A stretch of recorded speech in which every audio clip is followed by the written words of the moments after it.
Assalamualaikum warahmatullahi wabarakatuh. Selamat datang teman-teman semuanya. Hari ini mungkin ini video perdana untuk membahas atau nge-react beberapa klip dari khususnya Muslim Lantern. Nah, saya ingin memberikan sedikit background tentang siapa sih sebenarnya Muslim Lantern ini. Jadi Muslim Lantern ini di belakang YouTube-nya itu ada yang namanya Muhammad Ali. Nah, namanya itu Muhammad Ali. Dan ini tentang Muslim Lantern ada di sini ya. The main goals of Muslim Lantern are tackling Muslim contemporary issues, refuting the doubt put forward against Islam, and educating those who seeks guidance and truth. Jadi dia biasanya berdialog dengan non-Muslim, entah itu via online atau di street dakwah.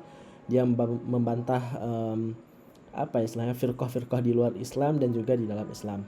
Nah, ini banyak nih video-videonya dan insya Allah ini akun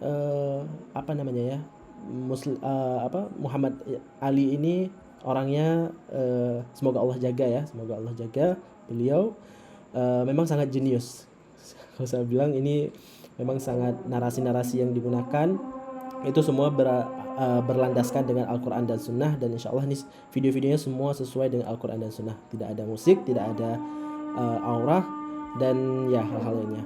Dan karena Allah sekarang di sini udah azan, jadi kita break salat isya dulu. Kita lanjut setelah salat isya. Barakallahu fikum. Kita lanjut lagi pembahasan kita. Jadi di video kali ini kita bakal memberikan reaksi mungkin ya, reaksi, dan kebetulan di sini udah ada dialog atau diskusi antara ini seorang ateis dan ini Muhammad Ali yang tadi. Nah, sekarang kita dengarkan beberapa hal ini terkait dengan isu yang lagi berkembang juga beberapa hari kebelakangan ini, yaitu tentang falsafah atau filsafat ya, filsafat dalam Islam. Nah, jadi konteksnya ini memang tadi udah panjang ya, dan gak mungkin kita nonton semua juga. Ini ada sekitar 27 menit videonya. Ini dia berbicara tentang banyak hal, tentang does God exist, gitu-gitulah. Jadi memang ini berbicara tentang untuk si ateis ini, dan juga kemudian berlanjut investigate, dia menyamakan satu agama dengan sama agama lain. Jadi dia tuh jenis ateis skeptical gitu. Dia karena nggak percaya satu agama, jadi dia menyamaratakan semua agama. Kemudian si Muhammad Ali ini ngasih objektif gitu, masa iya satu hal yang istilahnya satu agama itu yang jadi skeptis, yang bikin dia skeptis, kemudian dipukul rata, intinya kayak gitu. Jadi ini panjang banget sampai Muhammad Ali ini ngasih beberapa objective truth dalam Islam. Salah satunya adalah why Islam is the truth. Kemudian juga dia berbicara tentang nubuah ya, mujizat Nabi. Kemudian hal-hal lainnya, sampai berikutnya ini kita bakal ngelihat di poin dia ngejelaskan tentang ini baru kita masuk ke ranah logika. Nah, jadi pertama pertanyaan dari Muhammad Ali ini, mungkin kalian bisa nonton ya video ini fullnya, kamu bisa lihat langsung. Tapi ya ini dalam bahasa Indonesia, mungkin ada pilihan opsi translate mungkin ya. Coba kita lihat.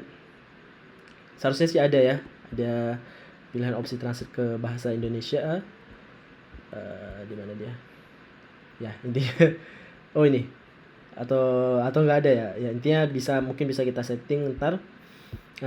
Ya, kita nonton aja dulu videonya, ntar baru kita lihat apa sih sebenarnya yang dibahas di video ini. Oke? Representing the countries, right? Or the action that the people will be doing. Oke, terlalu cepat ya. Mungkin satu. And about that, I'll give you a specific prophecy. The prophet said that writing will widespread, specific, so very specific, not just knowledge. He talks about writing. Oh, ini masih mujizat Nabi ya. Jadi Nabi mengabarkan kabar-kabar dari dari masa lalu, kemudian juga kabar-kabar di masa depan. Ini masih tentang mujizat Nabi. Sebenarnya teman-teman, kalau misalkan kebenaran itu jelas ya, satu dalil aja udah cukup gitu. Cuman ya namanya orang apa namanya ya menolak gitu ya, pasti ada aja. Nah ini kayaknya udah sampai di No, but a lot of it is. There's No, so many no, people actually, who believe the Earth is flat, for example. I know, Where I does know. that come from? I know, but we don't want to trigger people now. But beneficial knowledge is there. ini masih membahas watching TikTok. Ini jadi sebenarnya street dakwah ini memang sangat-sangat fluktuatif ya, sangat dinamis ya. Jadi bisa ngebahas dari satu hal ke hal lain itu cepat banget. Di mana tadi ya? Sebentar ya. Sebentar. Nah, To accept the Prophet as a messenger of God. So it's not about backing you into a corner. When you do it, you'll be on your own. Like, you can go right up. Potentially. Okay, but why potentially and not yes? If you're a truth seeker, as you defined yourself at the beginning I of never this like to give a definitive answer on Okay, anything. that's fine. So I'll let you there. It's up to you. Green philosophy. Yes, okay, that's fine. So I'm all about, All right. you know, I know what you're saying. both sides That's coming fine. down. That's fine. Clear and No, easy. this is a critique I have of Western philosophy. I'm saying. Nah ini awal mula pembicaraan tentang filosofi. Jadi dia bilang dia punya degree atau ya pernah belajar filosofi, dan dia ini punya kritis yang besar ya, namanya kita ahlus sunnah gitu ya, yang bermanhaj salaf. Pasti kita melihat filosofi itu atau filsafah itu sebagai suatu hal yang tidak baik gitu ya, terutama dalam perihal agama gitu. Kita lanjut lagi. Said it many times, specifically about this idea of hyperskepticism that gives people, rather than give them answers, it gives them questions. Yep. And it Jelas ya pembicaraannya, kita lanjut aja. makes them ask a lot more than it does give them any I answers. mean, in philosophy, you can descend into this radical skepticism where you don't believe Yeah. anything exists. Yeah, I know. I know. I was just talking with another person who was saying that not too long ago, like Yeah. yesterday or the day before. That was where the famous Yes. philosopher Descartes came up with. I know. You can I establish think. what I think. Therefore, I am. I know. I'm very familiar. One with it. thing I did like in philosophy, well, I noticed you were using earlier. Nah, jadi dia bilang ini, si Muhammad Ali menggunakan apa ya, narasi filosofi, narasi filsafat saat menyampaikan argumentasinya. Nah, kita lihat apa yang disampaikan ya. It was actually a form of Islamic philosophical argument, the Kalam cosmological I argument. wasn't using the cloud. It was similar. Basically, everything that begins to exist has a cause. That's The not what I said, universe that's began why. Nah, dia bilang mungkin ya di terjemahannya apa namanya, di teksnya juga udah jelas. Jadi dia bilang ini, sekarang kita masuk ke tema pembahasan kita. Jadi dia bilang dia menuduh, bukan menuduh, strawman lah istilahnya, walaupun mungkin similar gitu, similar. Jadi dia bilang, si ateis ini bilang kalau Muhammad Ali ini menggunakan narasi atau argumentasi filosofi atau kalam cosmological argument, philosophical. Nah, ya yang biasa kita tahu dengan ilmu mantik atau ilmu kalam gitu ya. Apa itu narasinya atau apa itu argumennya? Argumennya adalah dia bilang bahwa segala sesuatu itu dimulai dengan tidak mungkin dimulai dengan sesuatu tanpa adanya sesuatu. Jadi kalau dalam bahasa Inggrisnya ya nothing can come from nothing. Jadi nggak ada sesuatu itu yang bisa berawal dari sesuatu yang ketiadaan. Intinya begitu. Dan dia bilang kalau itu adalah argumentasinya filosofi. Nah, sekarang kita lihat apa yang dijawab sama Muhammad Ali ini. Apakah benar itu adalah argumentasi atau dalil-dalil dalam filosofi, yang dimana kita ketahui kalau ya mungkin nggak kita ketahui ya. Yang saya ketahui, Muhammad Ali ini memang dia pure murni banyak menggunakan memang keseluruhan menggunakan Quran Sunnah Ijma untuk argumentasinya. Nah, terutama untuk membahas tentang tentang life gitu, tentang Allah, tentang penciptaan segala macam, itu biasanya pasti dari Al-Quran, Sunnah, dan ya mungkin ijma para ulama. Nah, dia menuduh dengan menggunakan dan dia by the way dia ini anti banget sama Western philosophy ya. Nah, oke, kita dengar lanjutannya. Yeah, it was actually a form of Islamic philosophical argument, the Kalam cosmological I argument. wasn't using the cloud. It was Nah, dia bilang dia nggak pakai ilmu kalam. similar. Basically, everything that begins to exist has a cause. That's The not what I said. universe That's began why. to exist. That's not what I said. I know. Dia tahu kan. I know, but I was not using that. Has a cause. I know. I was not using the Kalam cosmological argument, which was popularized by Christian. Actually, who stole it William from us. Lane Craig. Yeah, I stole it from us, right? But I was not using that. I was using a Quranic statement. Nah, Dia bilang Quranic statement, berarti ayat Al-Quran. Oke, kita lanjut. Something coming from nothing is a Quranic statement you'll find in the Quran. Something coming from nothing. Nah, itu tadi ya. I was not using that. I was using a Quranic statement. Something coming from Something coming from nothing, impossible. Something coming from nothing. It has to be something. nothing is a Quranic statement you'll find in the Quran itself. Where Allah says in chapter 52, verse 35, 36, where He says, "Am khuliqu min ghayri shay'in," they come from nothing. Can you come from nothing? So always Nah, ini dia mengkabarkan langsung dari ayat Al-Quran. using a Quranic argument, not specifically the kalam, which is related to the everything. You have to establish a premise. Everything comes to existence requires a cause. I don't delve into this philosophical. I don't delve into philosophical rhetoric. Nah, dia memang jelaskan jelas banget ya di sini. Bagaimana kita seorang muslim gitu ya, yang sesuai dengan Al-Quran dan Sunnah, dan kita mengimani dengan Al-Quran dan Sunnah. Kita nggak butuh dengan philosophical filsafat gitu, retorika filsafat. Kita nggak butuh sama sekali dengan itu. Dan ya, saya coba menjelaskan sedikit tentang itu. Nah, sebelumnya kita coba lanjut lagi nontonnya. I like to keep it simple, the way it is Ya, for most people, the way they understand. You don't need to, because truth is simple. truth is simple. Ini salah satu key pointnya. Oke. That's why we can present it very simply and people can accept it. So here I present to you evidence. There's many more evidences I can put, but I think one is enough. And I think you can do your investigation on that, and that should be enough for you, inshallah, maybe on it to accept Islam if it is true, as I said it is. All right? See you again. No problem. Oke. Nah, terima kasih sudah menunggu. Jadi ini untuk keseluruhan argumentasi yang di put forward sama Muslim Lantern atau Muhammad Ali. Nah, komentarnya adalah, atau hal yang apa sih yang lagi ngetrend sekarang. Jadi ada salah satu ustadz, mungkin kita nggak perlu sebutkan namanya di sini.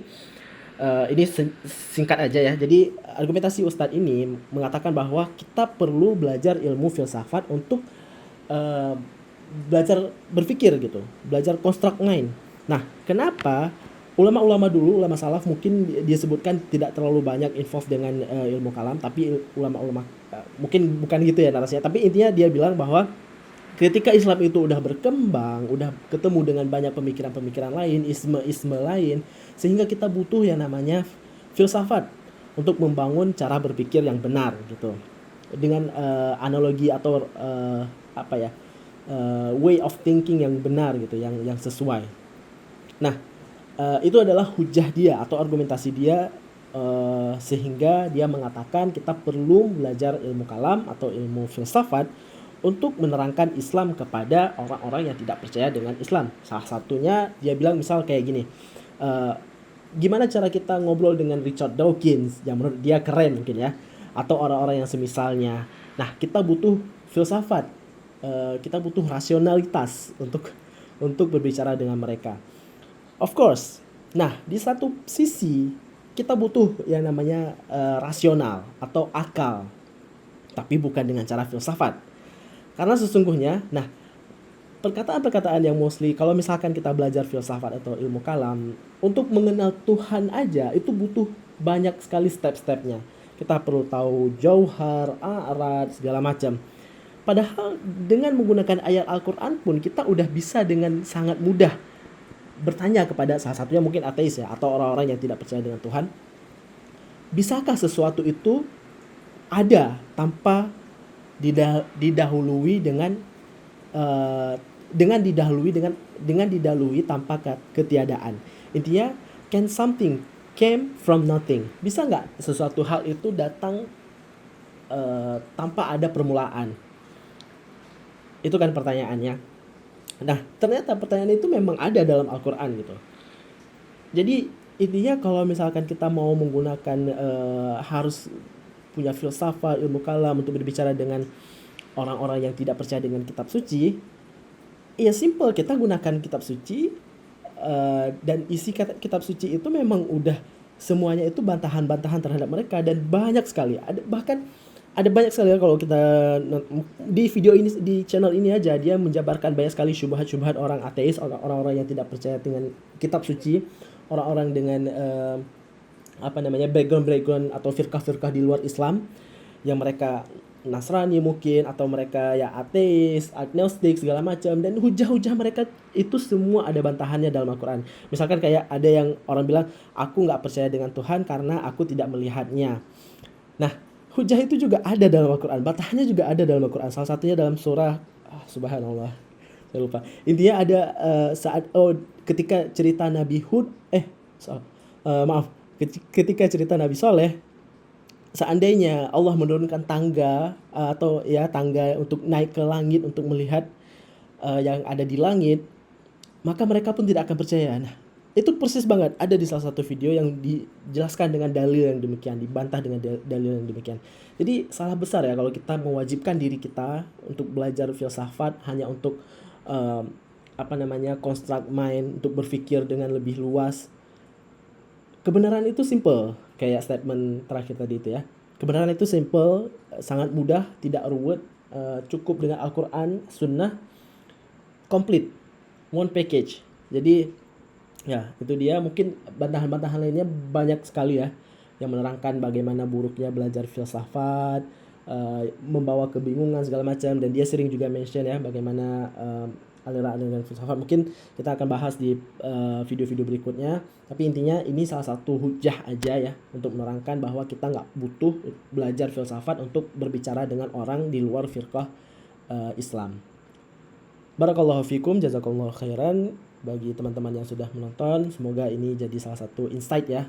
Karena kebetulan saya lihat sendiri di video yang Ustadz tersebut itu tidak ada counter argumen ya. Semoga ini bisa jadi sedikit pembuka gitu ya untuk mencari bukan narasi sih, source yang berbeda. Ustadz Firanda juga menjabarkan banyak sekali ya bantahan-bantahan terhadap kaum filsafah, bagaimana kaum filsafat itu mempengaruhi Islam sehingga membawa banyak bid'ah baru atau pemikiran-pemikiran baru dalam Islam, dan itu murni akal-akalan. Nah, kalau kita lihat sendiri memang mau ditimbang dengan akal siapa ya? Katanya masuk akal, ini nggak masuk akal, ini ya itu akal kamu. Kalau akal saya ya masuk akal apa yang Allah kabarkan dalam Al-Quran dan Nabi kabarkan juga dalam hadis, ya itu yang kita percaya dan itu yang masuk akal gitu. Barakallahu fiikum. Jazakallahu khair. Assalamualaikum warahmatullahi wabarakatuh.